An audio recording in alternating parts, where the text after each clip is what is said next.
Hello, we are Bleeding Tree Gaming. I'm Amy, aka Warp Fiend. I'm Peter the Paint Goblin in my Paint Goblin loft. Today, this is just a quick video to talk about the Tyranid reveals over the weekend. As you see, they won the Battle of Ogrum, is it? Yeah, I'd that's say kind of... Ogum because that's like a Discworld reference, but no, it's Ogrum. I kept hearing people insisting that they were going to do the same thing as Warhammer Fantasy when they just decided, no, the Empire won at the end of it. But Yeah. No, they went through with it. Yeah, I'm surprised we're not looking at more Space Marines today, but hooray, like, look at some of this new stuff. Now, we're just going to quickly run through them all. These new Gene Stealers, they've got a lot of kind of movement and personality, very like the last Space Hulk ones, that I believe some of those were like crawling on walls and stuff. But the actual box set of Gene Stealers you've been able to get has been the same for like almost 20 years, I guess. It has some of the pets, but it has some pet lumpy things. I don't remember what they are, but I know that they aren't in the rulebook anymore. The Gene Stealer box that you get gets the like weird toothed anuses, and basically that's what they are. They are alien anuses that kind of like grow on the floor, I guess. I don't know what they actually do. Let's talk about these quickly. I find it hard to tell what they look like in this white and purple scheme. For me, a Gene Stealer always has to be in this color scheme. This is the right color scheme for a Gene Stealer. That is a very nice scheme for a Gene Stealer. But there's lots of lovely options. You can get the Yumgal Gene Stealer heads, which is the tentacled ones. There's these ones that have got like a acid gun thing in their mouth. I don't quite know how that works. Like this. Patooey! The joints are slightly improved. I don't know, on some of them I thought the claw arms looked a bit more cartoony when I first saw them, but having had a while to look, I can kind of see it. They definitely look different. Oh, sorry. No, go on. Yeah, here again, the feller on the top row seems to be correct, and then the feller on the bottom row seems to have the proportions or something laid out like the old ones. Maybe it's because we can't see their little what are those holes in your shirt? You'll have like a shirt sleeve, and then you'll have a button on the cuff link, but between that button and the elbow there's a little hole, and that's what I think of when I see the little holes in the Gene Stealer arms. Okay. But we can't see any of them on the bottom figures because of how they're posed, so maybe that's what I'm noticing. Their arms just look too amorphous. It's a cool kit, and it's definitely a step up. Yeah, I'm quite fond of these. A couple of like issues I have had, but the more I look at them, the more I appreciate them, I think. I've got one complaint. Go on. Base sizes were changed again. Oh dear, it's the old bugbear. Right. Moving on. We have the other troop type, the Hormergones. And these are just fantastic. I really like these, just the way they're all moving and that. And I think they said in the preview they're designed so you can get those undulating waves of Hormergones just kind of like leaping into battle as this like tide of claws and talons. And there's also the more termagants with the weapons options, like taken straight from the second edition codex, like the flesh borers and the spike rifles. I really like that they've brought these back. I'm surprised there's a termagant kit, because I think Dark Vengeance or Dark Imperium and then Indomitus, they just went with the monopose kit, the same for the Dominion kit of Cruel Boys and the Age of Sigmar kit, the Soul Wars kit. We had the monopose Night Haunt kit, and that was fine, especially with the Night Haunt. I think that Night Haunt kit was great.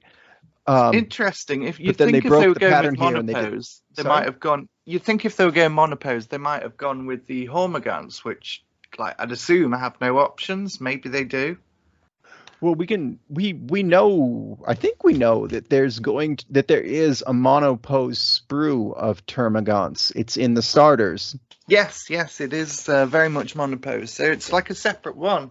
Yeah, which they usually only do for Space Marines and Stormcast. What do you know? It might be pointed as, I don't know, it seems complicated when they're trying to simplify things, but maybe they'll point the two different kits separately, and one's the one that just gets the basic weapons, and the other one's the one that gets all the options. Or maybe the retail kit has one sprue of multi-part and then another sprue. That would just be weird. Because then to use that, they would need to remember which molds to run when. I really have nothing more elaborate to say about the logistics. I'm not angry or happy. It's just there. I'm speaking of personal taste. I always preferred, what is it? The Hormergones, the ones without the stupid guns. Sorry, the ones without the biological weapons. I always preferred those to the Termagants because they seemed more realistic. Yeah. I wanted to make like when I was like 12 and thought, even though I haven't painted more than 20 of the Space Marines I've had for a year, I'm going to paint all my Space Marines in the next week, so I need to plan my next army. Well, no, that wasn't 12, that was probably 20. But I thought that you should have a Tyranid army with no stupid guns. You should be able to do a whole Tyranid army without guns because they're bugs. They're not soldiers, they're bugs. Yeah, I can get that. But for me, like, growing up with the second edition Tyranids I had a collection of, and it's cool just seeing all the weird and wacky stuff from there come back in a slightly more grounded way. Like, they have tried to kind of represent how the parasites are literally leeching onto the base termagant, and the weapon is just like an extension of the parasite. Are the Termagants and the Hormergones the same kit? I can't imagine they would be. The poses look very different. Okay. Because that would have explained it. It would have, yeah. Anyway, moving on, we have new Lictor variants. Yeah, I'm not saying Tyranids shouldn't have guns. I'm just saying it should be like an easy option to make an army of all bugs with some psychic ones. Hey, this is the psychic one that people kept putting in knee-high boots, right? Yeah, the one that's doing a little bit of a saucy pose. He's presenting, I think you would say. Is it a dominatrix? I know there's a Tyranid Titan called a dominatrix, but this is not the dominatrix. This is a psychic variant of the Lictor that is called something. I didn't quite catch that one. The Spectre?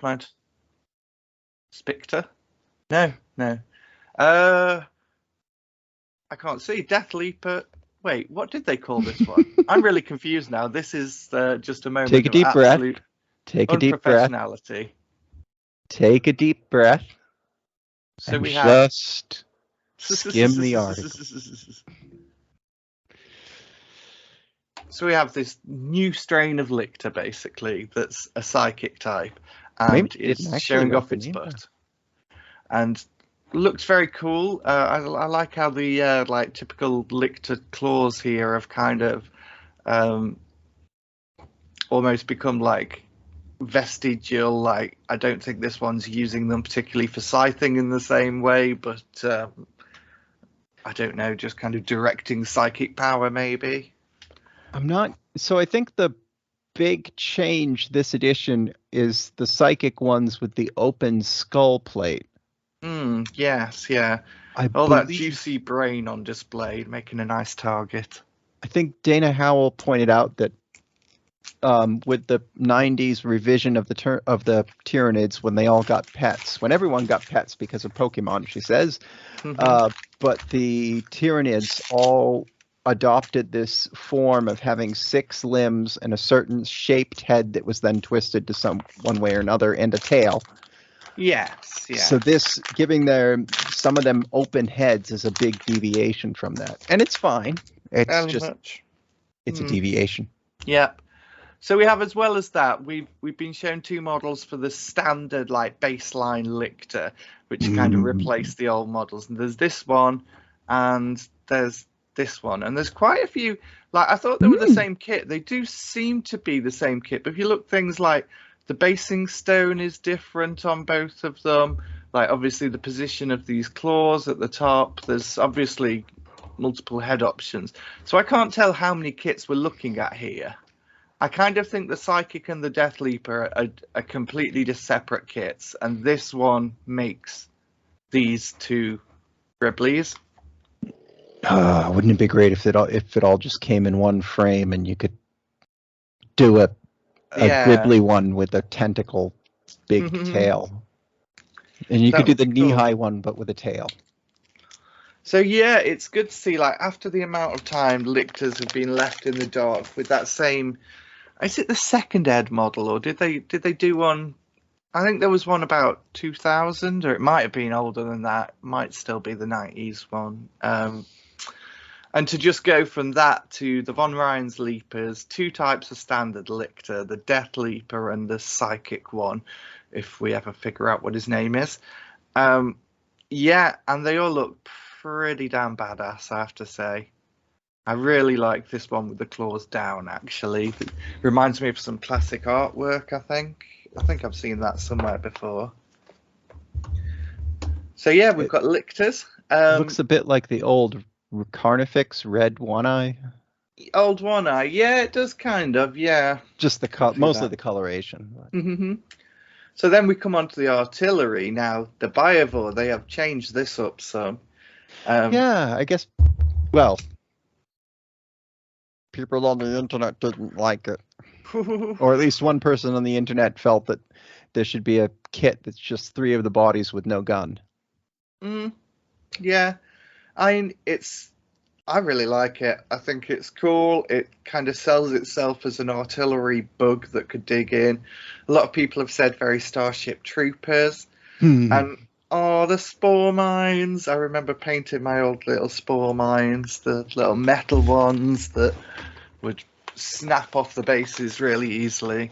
Here's hoping someone commissions you to paint spore mines with a little eyeball. Yep, that would be fun. I love how they look a lot. These ones look a lot like baby versions of the gun. It's like they're going to go out there and just like grow into a big gun. And like the Mummy and Daddy gun are just like kind of crowding around the nest. And there's all these little guys yapping up like meep, meep, meep, meep, meep. So yeah, there's the Biovore, which is like this type of gun. And then the Pyrovore, which is, that is the very phallic one. I feel like this one looks a bit less silly than the first one. And if I had to guess, it's because this one's the short, stubby, vomit fire gun. But the Biovore is this big, long-range gun, and it's just sort of evenly pointed across the table. Yeah, well, I will notice from this one is obviously parasitically attached. You can see like the legs of the parasitic organism that's just stuck on the back, right? This one, you can see like the back carapace of it kind of curves up to house the gun, which give it a bit of support, I guess. So it's just a slightly different way that they're constructed, which I think this makes it look a bit more solid. But I'm quite happy. I like this one too, but yeah, I can see this one does definitely make it more grounded. They're both definitely weird and alien and just spidery enough your little sister won't take them. Yes. My little sister wanted to take the brushes for makeup, but not the models. Fair enough. Just boring like that. Moving on to the big boys then. There's more. The Norn Emissary. Now, this guy is... I thought that was a joke. I mean, I kept seeing the name in relation to the woman whose cats show up when you Google Tyranid Biotitan. Okay, I didn't know this. Oh, yes. Oh, yeah, the person who put the Biotitan on the page, the meme, yeah. This to me, it looks very cool, and if you're a Tyranid player, like you definitely want this. But I don't want to paint this. There is so much going on, like all these different armor plates. They're so like varied, and it's very cool. It looks awesome, but God, it just looks like hours and hours of highlighting purple, highlighting purple, highlighting purple over and over again. Amy, have you heard of Slap Chop? Yeah. I think this is one you might want to slap chop if you want it painted within like a year. So yeah, we've also got they can see the shot with the brain. I like this. This is very Alien Queen. Yeah, I love this. The head of it. And you've also got the non-assimilator, which, yeah, it's cool. It looks like it could do some damage up close. I saw the name. It's Neurolictor. Neurolictor, yes, that would make sense. Sorry, I gave into the intrusive thought. No, go for it. Yeah, so I don't think I quite like this build as much as like this one. This is just very cool. But yeah, that would seem to be all the Tyranid releases they're showing now. Whether these kits are all of the range refresh or there's some more. It seems smaller than the Necron range refresh, but I don't have the precise number of kits to compare offhand. I have a dumb guess. I would guess these kits are the ones that will come out within the next year-ish, up until the codex, up to fill out the codex, and that these kits might be in the Partworks magazine. Yes, that could be fair. For Kill Team, and then the halfway through life when they start adding random stuff, just like we got the elite Necrons, we'll get, I don't know, elite Gene Stealers, or maybe they'll expand Gene Stealer cults with things that. Well, I'd like to think once people have got their kill of the fill of the Screamer killer from Leviathan, we might see a second wave with some Carnifex Slug, because they're okay models, but I just don't gel with them as much as the new Screamer killer.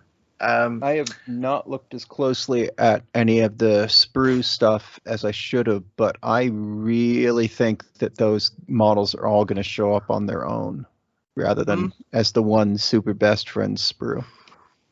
Yeah, or maybe not. Could very well do. Anyway, that's been our little discussion of the Tyranid reveals. I hope you've enjoyed it, and we haven't been too clueless for you. If we've been clueless, you should like, share. No, wait. It's a comment, right? That's the call to action. Yes. If we've been clueless, they should leave us angry comments and tell us how we should like go back to France or wherever we're from. Please leave us all your angry comments. The more, the better. Thank you.